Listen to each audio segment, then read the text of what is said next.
Hi, my name is Jen Shane, and I'm going to talk about my commitment to student-centered learning. I'm joining other educators in a shift from traditional to student-centered learning. And so I'm going to talk about the rationale for the shift, the purpose of a student-centered approach, 5 key strategies that I implement in my classroom, and the modern roles of a teacher and students. But first, let's talk about why student-centered learning. Keep in mind that our traditional education system was designed in the early 1900s. Schools were designed as a one-size-fits-all approach to create a workforce for that bygone era. Beyond that, an article from Learning Edge points out that schools ranked and sorted students to determine which students would be able to move on to higher education and which would move directly into jobs in factories and farms. Students were seen as empty vessels that need to sit quietly, taking notes from the teacher in order to learn at the same pace. There are many problems with this system in our modern context. It's inequitable, bureaucratic, inefficient, and ill-equipped to meet the needs of the 21st century workforce that has many different types of careers. The modern era requires that all learners be problem solvers, collaborators, innovators, and empowered learners for a wide range of careers. We also now know so much more about education and how learning occurs than we did in the early 1900s. From a personal perspective, I have felt the inadequacy of our traditional system, and I was ready to move on to a modern approach to education that was centered on students. But most importantly, student-centered learning is what works. As far as student outcomes, a 2014 Stanford study compared high schools that adopted a modern approach to education with traditional schools. And they found that students at the modern schools outperformed peers on state assessments, graduated more students, qualified more students for college, and once they got there, they had higher rates of remaining in college despite setbacks. So then the question is, how do we do this? What does it look like? Designing for equity and quality is the only path forward to creating an education system that is effective for every student, not just for some. If we fail to do so, students will not receive the education that they so deeply deserve. That's from Competency Works. I just love that quote. But providing a modern education requires a shift from standardized, teacher-centered structure to a modern student-centered system that meets every student where they are. So I've adopted the model of this shift that was created by teachers in the Washington, D.C. area, and it's called the Modern Classrooms Project Model. Just to help me with the details of integrating student-centered learning into my classroom. So there's 5 things that I focus on. First one is equity, and that's through blended instruction, and I'll talk more about that. Secondly, personalization through self-pacing. Third, mastery-based learning. Fourth, climate and culture of collaboration and growth mindset. And then student empowerment and agency. So let's talk about the first one, equity through blended instruction. Virgil Hammonds asked the question, how do we as a community rally to support opportunities not for some kids, but for all of our children? That is really the question of the student-centered or student-centered learning. And really equitable access to content occurs thanks to technology. We have this technology now that can make that happen. And the blended learning experience is one way to do that. Equity is centered in a modern classroom. It's critical to ensure that competency-based structures result in high quality, equitable systems that are responsive to students and support them to realize high achievement no matter where they start on the pathway they pursue. So when I taught traditional education and gave live lectures, if a student was absent, having a rough day, had a language barrier, needed instructional support, I just didn't quite get it the first time, they missed the content because the whole class was moving on the next day. And additionally, if a student already had a grasp of the content, they were stuck listening to material that they already knew.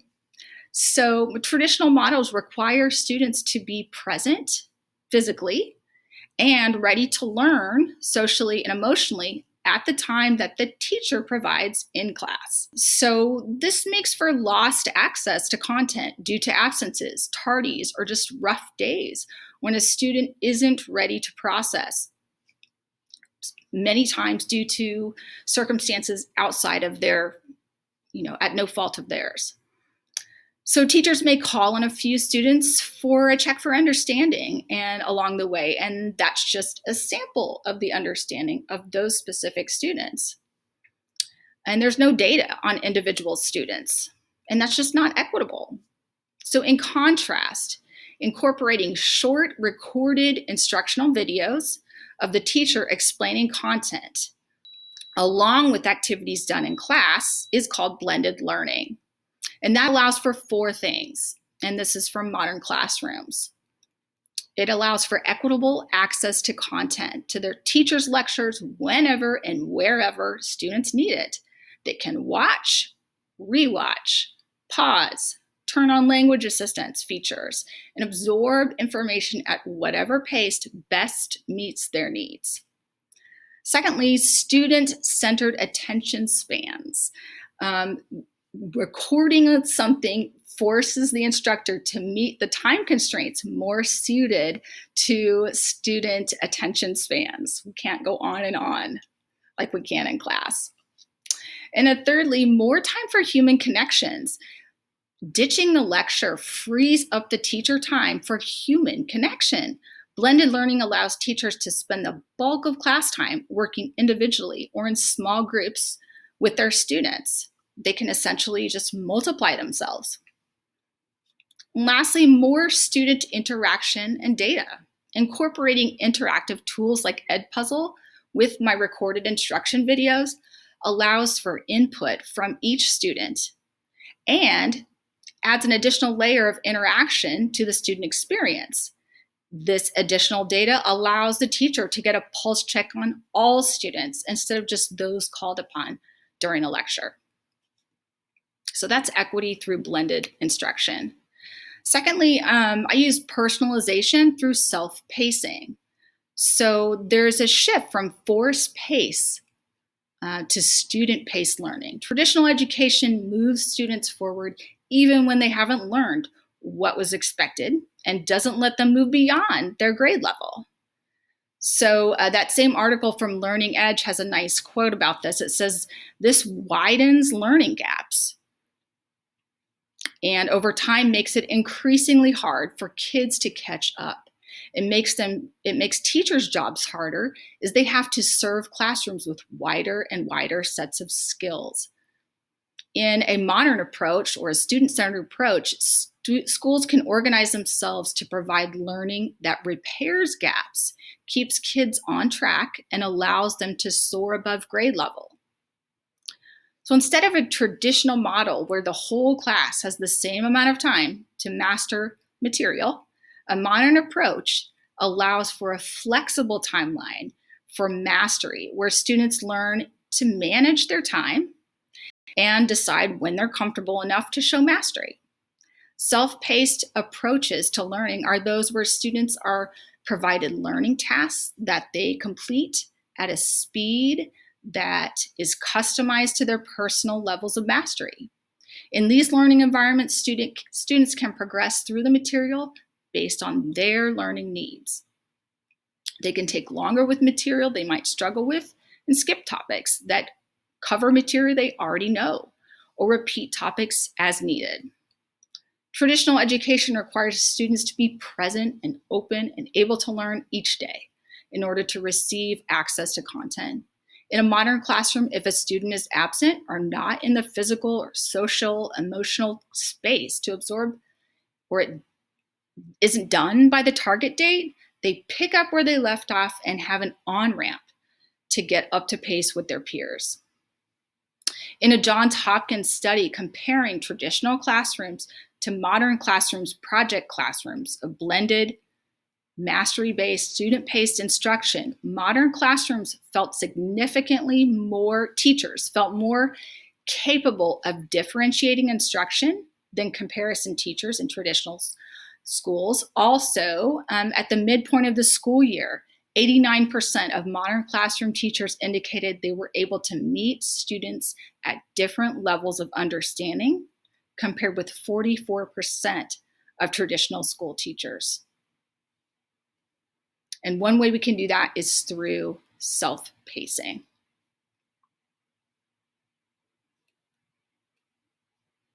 So the third thing that I use is mastery-based learning. So there's a shift from traditional learning that has fixed constraints about when and how long learning occurs to a modern approach where students must master content before moving on. That's called mastery-based learning. In his TED Talks, Sal Khan, the creator of Khan Academy, reminded us that traditional teaching has students move on to new content the next day, even if they had not mastered the first day, artificially constraining how long we have to do something. He made the analogy that mastery-based learning is similar to mastering skills like those in martial arts. You start with the white belt until you have mastered it. You keep working. And you don't move on to the yellow belt until you've mastered the skills in the white belt and shown mastery. It instills grit, deeper learning, perseverance, and growth mindset. Every student is on their own track, taking agency of their own learning. Additionally, mastery-based learning shifts from one present way and time to show mastery to a more frequent formative assessments that respond to student pacing. Students revise their work that does not show mastery, and they have multiple opportunities and formats to show mastery. Next, climate and culture of collaboration and growth mindset. So a traditional teaching approach centers the teacher as the gatekeeper to content, with students' roles as a reactive observer and a consumer. Students are expected to sit quietly and receive information. Students have fixed mindsets and mistakes are frowned upon. The focus is on extrinsic motivation, and a traditional classroom is very quiet, with the teacher at the front and students all doing the same thing, listening to the teacher. Students that are absent the previous day or didn't grasp the lesson are expected to move on to the next lesson, and that creates stress. A modern classroom shifts to, at times, a more busy, messy, loud place with different groups of students at different stages of learning doing different things. A modern classroom, students know they're going to pick up exactly where they personally left off the previous class. And that creates a sense of calm. A modern classroom provides open and free access to content, and it empowers the students as the driver of their own learning. The culture shifts to a growth mindset that embraces mistakes as part of learning and employs revision as part of everyday learning. There's a great information from Johns Hopkins University that found overwhelming positive support for the student-centered modern classrooms model of blended, self-paced, mastery-based instructions. Teachers felt more effective and students felt more capable. Students linked the student-centered teaching style with a comfortable, relaxing, and chill classroom atmosphere. One student even wrote, "The fact that there's not a teacher hovering above you, yet being available, when needed, creates a calm, peaceful environment where learning is possible. Students are encouraged to collaborate formally as well as organically during class time. The focus shifts to intrinsic motivation because students are engaged in their learning and are helping others along the way. So, lastly, student empowerment and agency. Dr. Katie Martin is the author of Learner Centered Innovation and Vice President of Leadership and Learning at the Altitude Learning. She identified student empowerment as one of the 10 characteristics of student centered learning. And I love this quote. She said, "We can't control the learners and simultaneously expect them to be motivated without opportunities to exert agency in the learning process.